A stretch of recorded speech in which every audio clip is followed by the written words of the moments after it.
This is Far From Home. I'm Scott Gurian.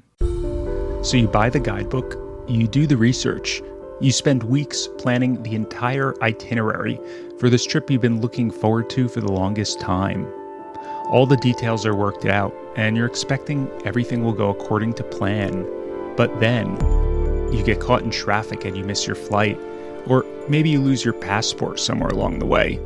You make a wrong turn and become horribly lost, or I know it sounds crazy, but you're traveling abroad and suddenly there's a global pandemic. Of course, that would never happen. But here's my point. When you travel, especially if you're in a distant and unfamiliar place, it's inevitable that sooner or later things will happen that are beyond your control.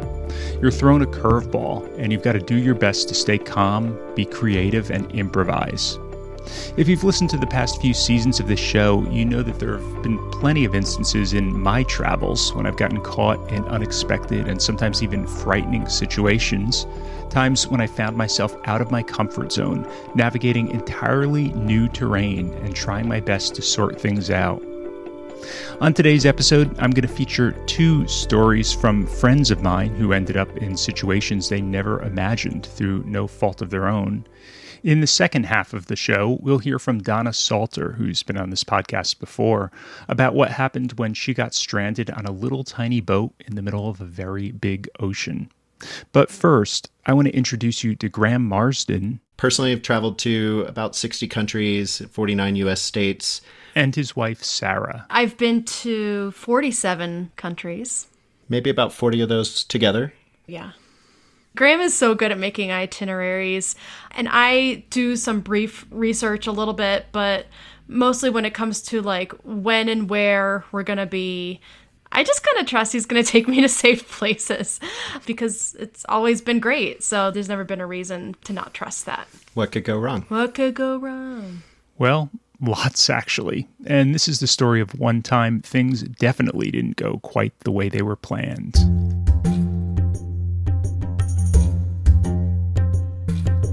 We had the wonderful fortune of having a friend who was serving in the diplomatic service for the United States. So we decided to pay a visit. And one of our approaches is to kind of do the hard things first when we visit a new region of the world. And so I wanted to not just go to the Middle East for my first trip and, bathe in luxury and just move easily from place to place. I was like, no, we're going to take an overnight train from Damascus to Aleppo. We are going to rent a car where we can, which for some people might be an insane proposition. We'll take public transit, buses, whatever we need to do to move around in this region.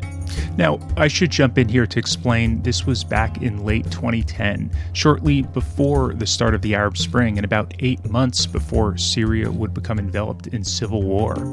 So at the time, things were pretty peaceful, and visiting Syria didn't seem like too big of a deal.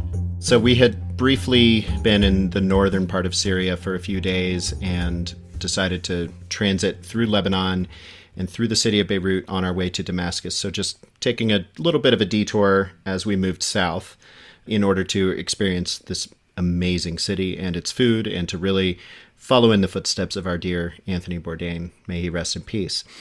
And in doing that, we set ourselves up for a great couple of days. We had one night in Beirut, stayed at a nicely located, simple hotel. And that hotel was near the American University. They had a referral network of English-speaking taxi drivers. The driver accompanied us through the day and took us on essentially this driving tour of great food destinations. Oh, that dinner was so good. Yeah. With the fish. Yeah, just great meals. Something went wrong at one of these restaurants, though, and Sarah tried something that I didn't have, and she began to fall ill as the day wound to a close, and we were moving toward our border crossing back into Damascus. I was just kind of making those beginning sounds of illness, that kind of kind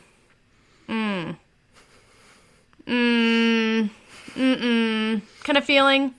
Feel that anxiety building. Oh, God. Yeah. Okay. We're winding up these mountain roads to the cedars of Lebanon and up and over the range and then down into the valley where most of the wine in Lebanon is produced. And now I know this valley is, at the time, was pretty much Hezbollah controlled. And I had already made some decisions to not really get out of the car and go see a couple of the other historic sites that would have been absolutely brilliant to see and wonderful to photograph. But I just didn't want to risk it with the footprint that Hezbollah had and sort of the stronghold that they had in that particular region. Sarah, did Graham share his concerns with you, and were you aware that you were driving through this sort of dangerous area? I was busy thinking about the stronghold happening in my gut. Yeah, so in the moment, I think Sarah's attention to everything that we're about to describe was diverted toward just maintaining her own physical constitution.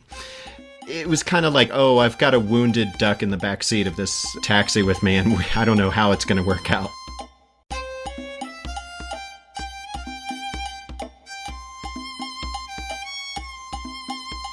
So our first driver gets us up to the closest town to the border. And unfortunately, he didn't have papers to cross over into Syria. So he's like, now I need to find you another driver. I need to hand you off, essentially.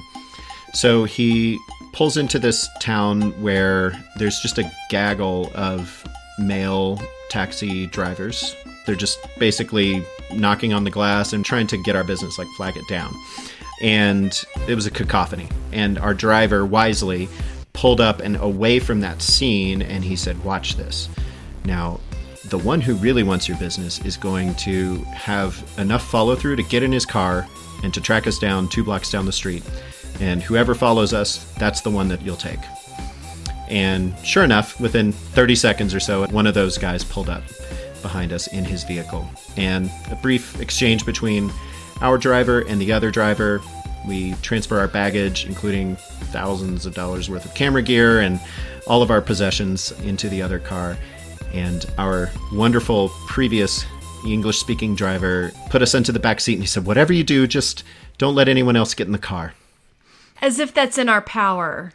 Yeah. To say, hey, why are you in the car? Can you please leave? Well, we didn't know why that was a warning, but it was given to us. And he also spoke in Arabic to the other driver and said, these are my Habibti, take good care of them. I've been watching these guys all day, et cetera, et cetera. You could pick up a little bit of contextual clues that maybe he wasn't 100% confident about our safety, but he was vouching for the process here and gave us some assurances. So we get in this other car and start driving toward the border. And it's nighttime now, and Sarah's largely... Yeah, mostly horizontal now, and not good. Really not paying attention. From Lebanon into Syria, it was a no man's land about 7 miles long with about a half dozen different checkpoints along the way. So it seemed like they had a system. We're doing it in the dark. It's an hour past sunset. We got through maybe 3 or 4 of these checkpoints before we got to the immigration building. And we got out of our car. Our driver just pointed to the building. We know we've got our American passports. We go up to the window. They stamp it. It's rather perfunctory.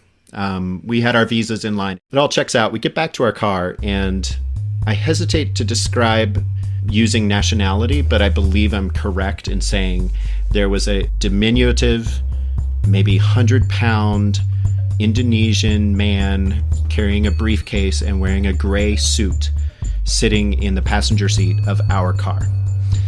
And I didn't even ask you what you thought in the moment, Sarah. Did you have any thoughts? You see this guy? I just thought, this is what you're supposed to do. We can't tell him to get out of the car, even though we were told, don't let anybody in the car. It seemed almost planned, which it probably was. And my thinking in that moment is, okay, well, I can probably take him. If this guy tries to fight us, he's small, and I'm pretty sure I could take him. So I kind of sized him up in that way, not a threat, And I was like, okay, well, this is really weird, but also we're in the middle of this border crossing situation. We're in a no man's land. We knew we had multiple checkpoints ahead.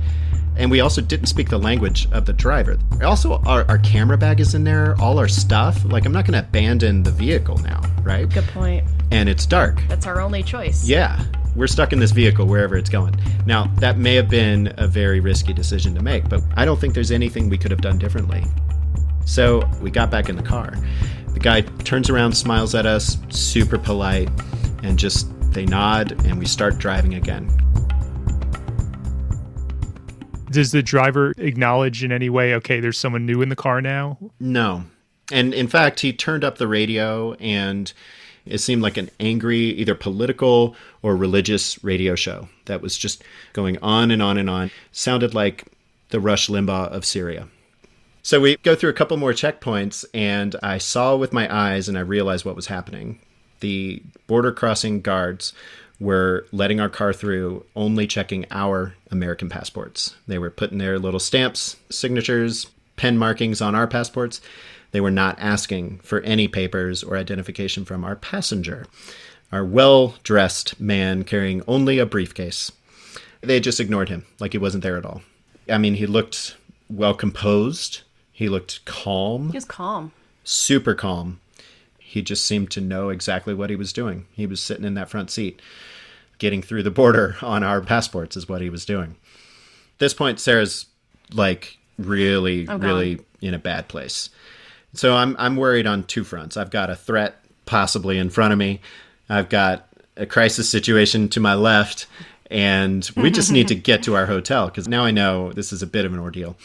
So we get through the final checkpoints, and now there's a stretch of highway that just is nothing for a while, still kind of in the desert or, uninhabited, unpopulated part of the country. Nobody wants to live close to that border, let's be honest. So our driver starts going 100 miles per hour, not kilometers, but miles per hour on the highway. And this was disconcerting. I thought it was great because that means I get to the hotel quicker. That's fair. It started to feel very efficient. I got to go to the bathroom, you know? After all those checkpoints and, the slow crawl of getting through, it was extremely efficient for the next 5 minutes or so until our driver pulled up behind a station wagon, flashed his lights, and both cars pull over underneath a bridge, an overpass. And I'm thinking, okay, we're about to get kidnapped and beheaded. To be honest, I really had that fear. It was palpable. And in the other car that pulled over, there were about 8 men. So now my equation, my calculation of, I could take this guy is thrown way off because I can't take 8 guys.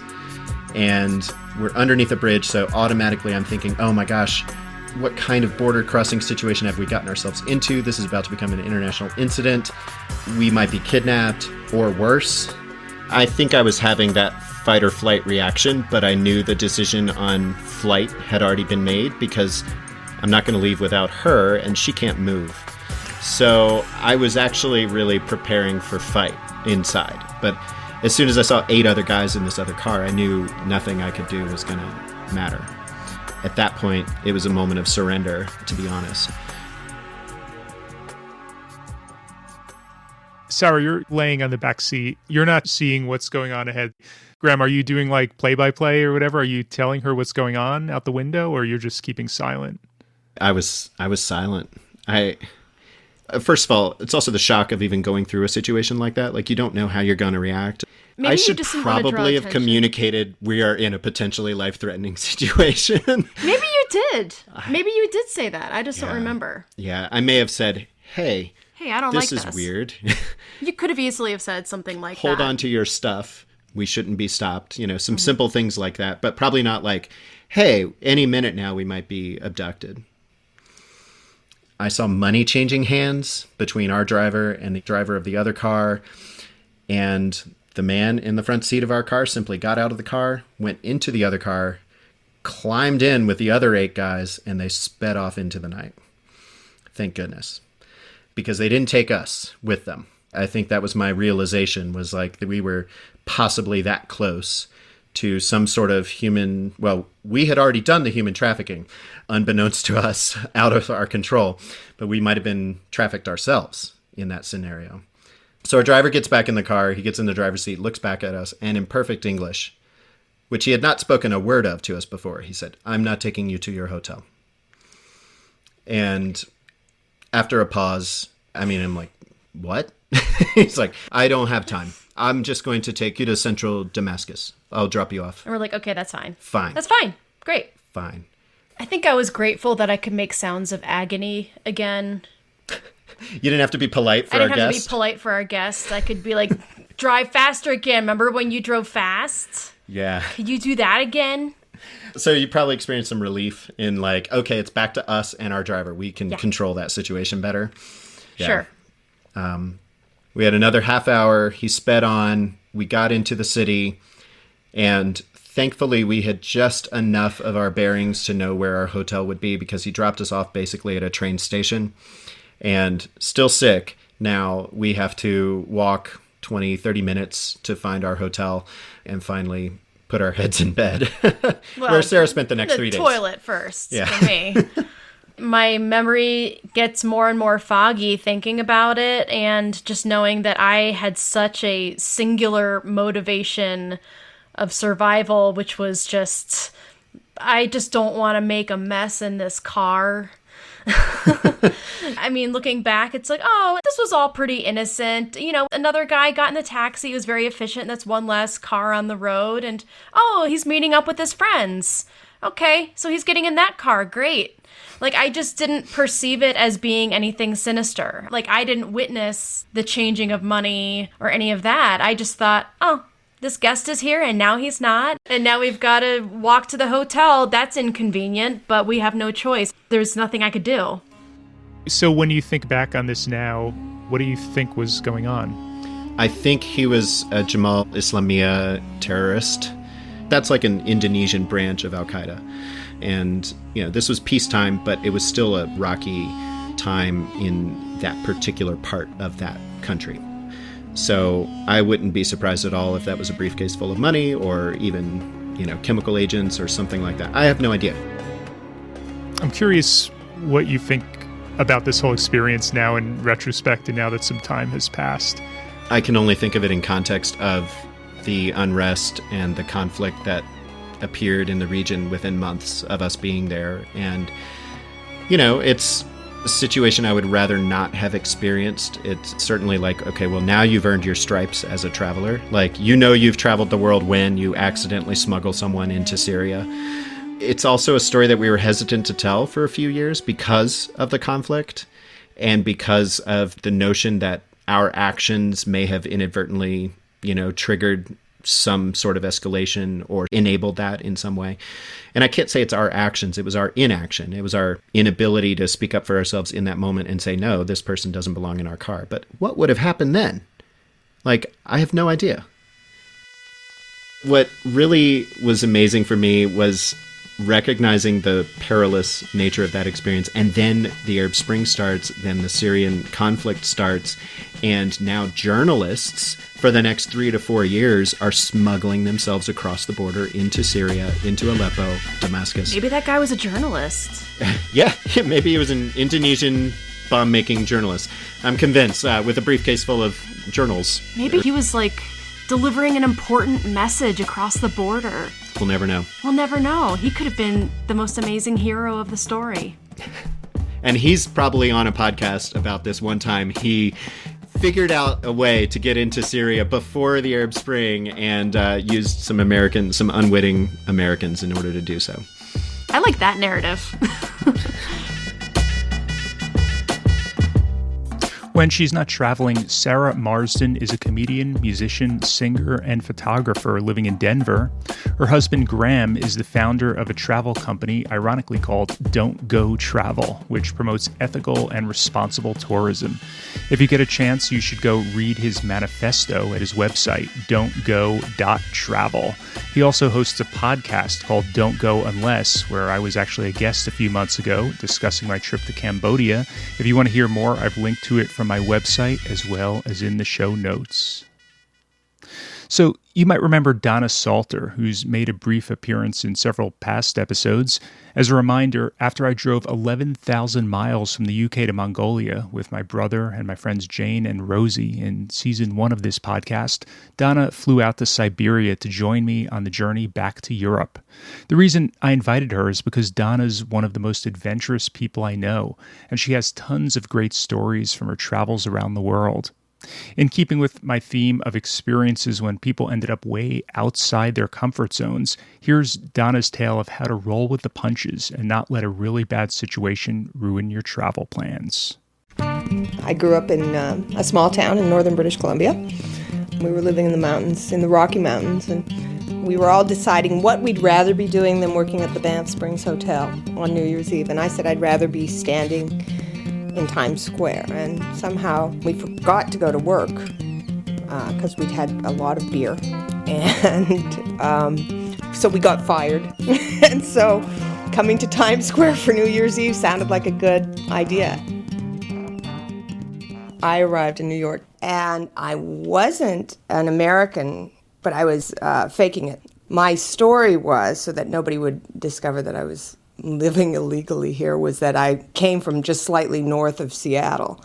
And I was busted on that one because some guy asked me about some store in Seattle that I was supposed to know. Well, of course, north of Seattle was Canada, but he didn't know that. So my boss said that there was a lottery and that I could apply for citizenship.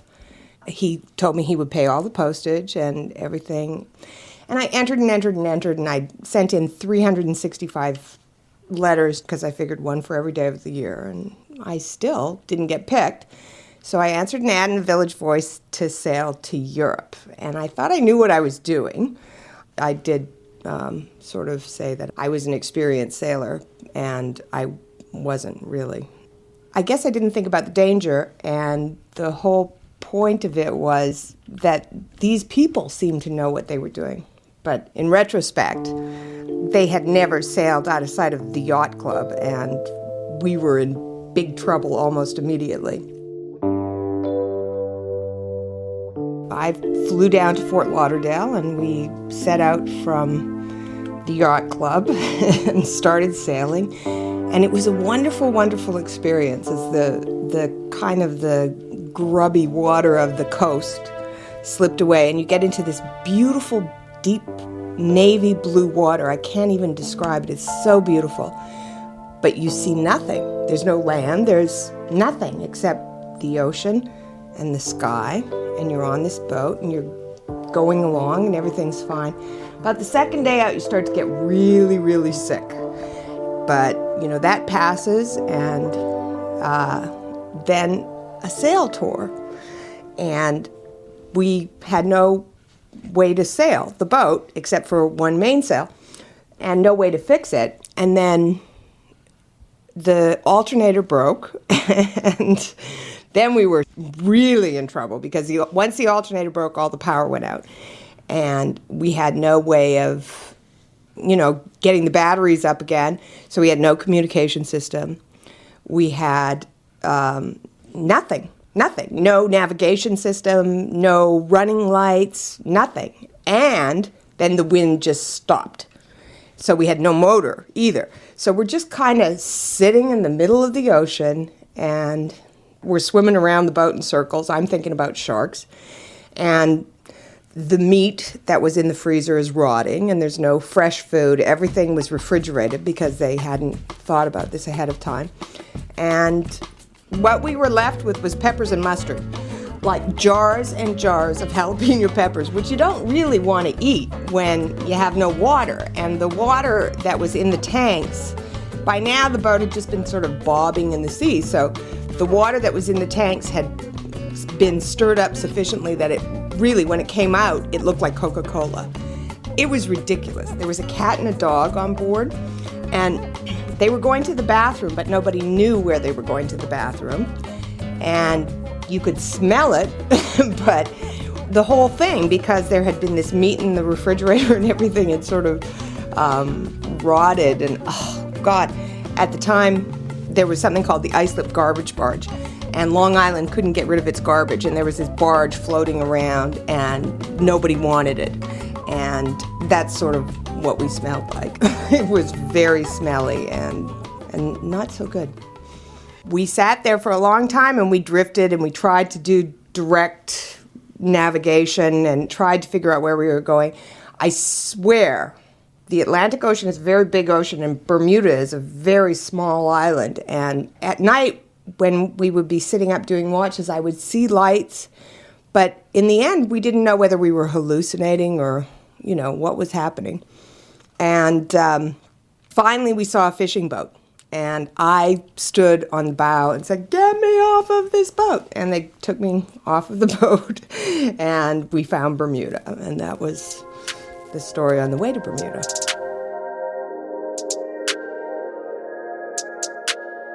I really wanted to get to Europe, and this was, I had no money, and I'd been in New York for a long time with no money, and so I had no way of getting to Europe.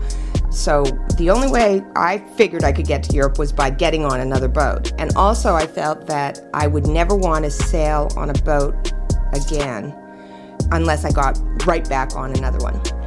When we were coming into Bermuda on the other boat, I overheard a radio transmission from a boat called Speedwell. And there was a tropical depression at the time. And he was very calmly talking on the radio saying, you know, ship station, this is Speedwell calling. We've had a little bit of inclement weather. And meanwhile, there's a storm raging around us, and he's pulling into Bermuda. And I think, oh, that's the kind of boat I want to get on, somebody who's very calm in a storm. And so I wandered down to the docks, and there were all sorts of boats, and I started asking if anybody needed crew. And there was a guy scrubbing some mats, and he said, well, I could take on another person. He was English. So I went onto the boat, and I started asking him questions, and I asked him so many questions. He was just looking at me, and I'm like, how much water have you got on board? And I want to know what kind of power supply you have, and do you have an extra alternator in case one breaks? And what would you do if a sail ripped? And he had everything. He had a sewing machine and an extra alternator. And he even had a spare porthole. But he was laughing because I'm asking him to let me sail with him, but I'm interviewing him. Oh, he said, you must have come in on that garbage barge over there, because the boat just looked like it was such a mess. And I said, yep. And he said, all right. He said, come with me. I'm going to show you how real sailors do it. I said, well, I'm not so sure yet. I have a few more questions. And he took out a book, and he pointed out a paragraph. And there was a paragraph about a sailor who had gone across the pond many, many times. And he said, that's me. So it's okay. You're all right. You're in good hands. I've done this before. And as it turns out, I was. And of course, we'd been very hungry on the last boat, and there'd been no water.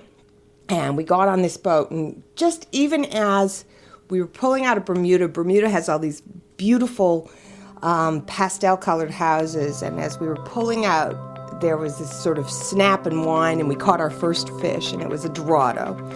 And so we had fresh fish that night and a lovely dinner, and then all of a sudden we're away from anything, and instead of feeling trapped in this kind of vast, like, where are we and where are we going to find, I just felt this exquisite freedom.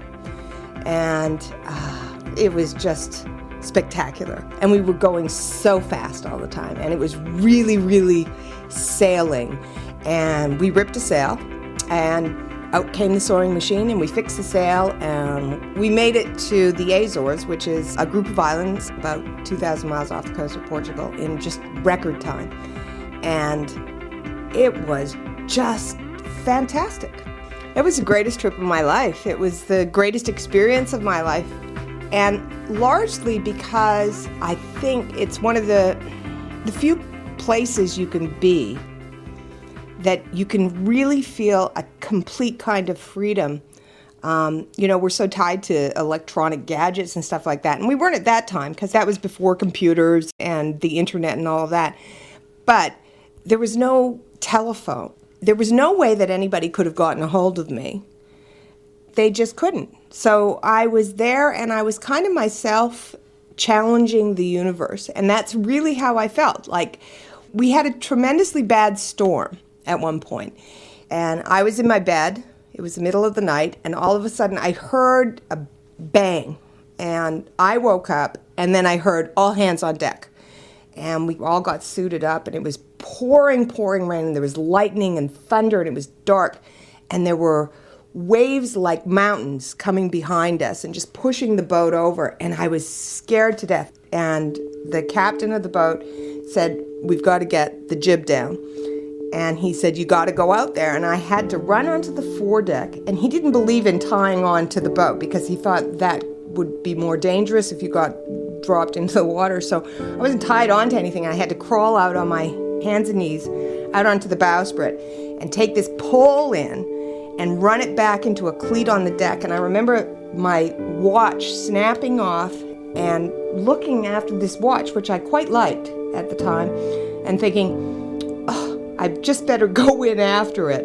And I thought that would be far better than being on this boat. It was being in the ocean dead. And it was a great thing because this storm raged all night. And I remember finally at about 7 o'clock the next morning, things started to settle down, and there was sort of this pale gray morning, and the waves had stopped, and we were all kind of sick and sitting in the cockpit and soaking wet. And somebody made hot chocolate, and I thought, I beat death. I beat death. And it was such an exhilarating feeling because it was like you in the universe, like you fought this thing off, and you could have easily died. You could have easily fallen overboard, and at that point, if you'd fallen overboard, nobody would ever find you again. But I didn't, and it was a very exhilarating feeling.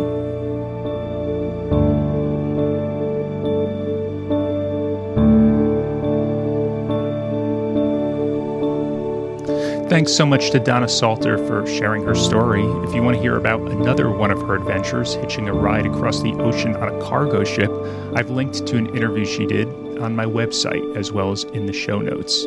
Remember, you could follow Far From Home on Instagram, Facebook, and Clubhouse, and follow me on Twitter, where I'm at Scott Gurian. If you're new to the show, check out my website at farfromhomepodcast.org and delve back into my archives. And as always, you could get in touch at info@farfromhomepodcast.org. Until next time, thanks for listening.